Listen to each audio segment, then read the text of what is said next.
C'est la quintessence de la mode, de la sensualité et du charme. Le défilé de mode Victoria's Secret a lieu à Shanghai, la première fois que cet événement se déroule dans une ville chinoise, mais aussi en Asie.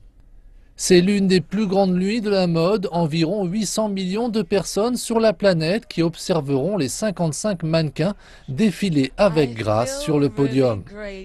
Je me sens vraiment bien car c'est le pays et le continent le plus grand et le plus célèbre pour le marché de la lingerie.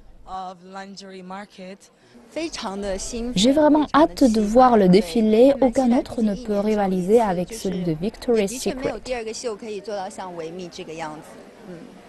C'est une nuit de diversité, pas moins de 7 modèles chinois sont présents, un record sans parler des nouveaux visages.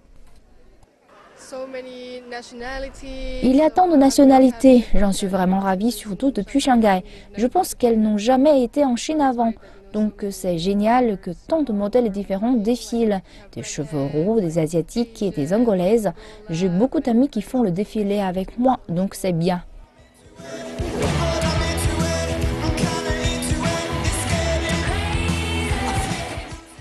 La marque a décidé de lancer 4 artistes musicaux, dont Jen Zhang, la première chanteuse chinoise sur la scène du spectacle. Les modèles ont présenté 6 thèmes principaux, de l'aventure nomade, des déesses, du conte d'hiver, des anges de porcelaine, des anges punk à la nation millénaire. C'est une nuit de luxe.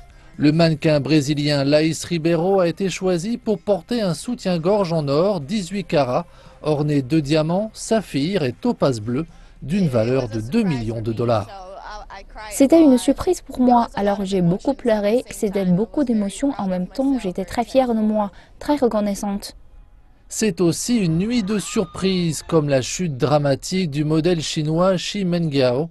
Le spectacle de la nuit a été l'un des sujets de tendance les plus populaires sur les médias sociaux chinois. Toute la beauté sensuelle de ce soir a été une déclaration de l'ambition stratégique de la marque d'entrer sur le marché chinois de la lingerie. Un marché qui représenterait une valeur au détail de quelques 25 milliards de dollars cette année, soit le double de celle des États-Unis. Il devrait d'ailleurs atteindre 33 milliards d'ici 2020. En février, Victoria's Secret ouvrait un magasin phare à Shanghai. Je pense que c'est une marque pour les jeunes, mais je pense que ces designs ont besoin d'une localisation adaptée à la morphologie chinoise. La marque souhaite avoir une grande influence en Chine, donc il est logique d'utiliser davantage de modèles chinois.